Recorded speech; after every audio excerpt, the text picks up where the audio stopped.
commence un petit peu en parlant de mon parcours qui ressemble en fait souvent à celui des apprenants qu'on reçoit. Je n'avais pas prévu quand j'étais tout petit de devenir sérigraphe. Je voulais être vétérinaire. Ça a été mon projet porteur pendant toute ma scolarité. Et à un moment, en fait, je me suis un peu essoufflé et j'ai rencontré le monde de l'artisanat avec des gens passionnés qui travaillaient de leurs mains. Et je me suis dit que c'était sans doute quelque chose qui me conviendrait mieux. Et le hasard faisant bien les choses, j'ai croisé en fait un apprenti qui était dans l'école déjà, qui porte un autre nom à ce moment-là. Et je suis tombé amoureux en fait de ce métier-là. Je me suis dit, je vais faire un CAP de sérigraphie, alors qu'à l'époque, j'étais en bac général.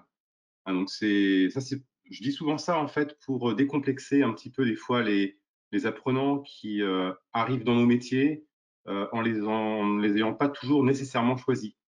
Hein, on peut avoir des parcours d'excellence dans ces métiers-là et trouver sa place. Hein, c'est vraiment important. Alors, j'ai commencé en tant qu'apprenti chez une petite société nantaise, AIPI. On était à peu près une petite dizaine de salariés. Et ce qui était bien, c'est qu'en fait, dans les petites sociétés, souvent, on touche un peu à toute la chaîne.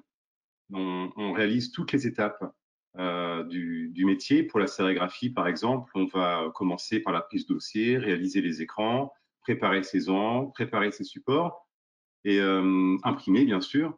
Et on a même parfois des contacts avec les clients. Donc, j'ai fait mon CAP chez Monsieur Bro, à l'époque. Et je suis parti ensuite dans un groupe industriel pour découvrir un peu autre chose, une autre façon de travailler. Là, on était dans quelque chose de très imposant. C'était le groupe Lacroix Signalisation à l'époque.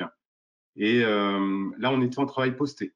Hein, donc, on ne touchait pas à toute la chaîne et on se perfectionnait effectivement sur une activité. Lors de mes missions, en fait, dans ce groupe-là, j'ai eu à intervenir en informatique, en découpe de lettres. Et je me suis rendu compte que en sérigraphie, la PAO pouvait être aussi euh, un savoir-faire important. Donc, je suis retourné en formation, toujours à ce qui est aujourd'hui Graphipolis, et cette fois-ci, plus en apprentissage, mais dans le cadre de la formation continue. Donc, j'ai été et stagiaire apprenti et stagiaire formation continue dans cette école pour faire un BEP PFI, en fait, hein, qui n'existe plus aujourd'hui. C'était l'équivalent de la PAO qu'on a maintenant. Et je suis resté en fait dans l'école en tant que formateur hein, depuis maintenant une vingtaine d'années.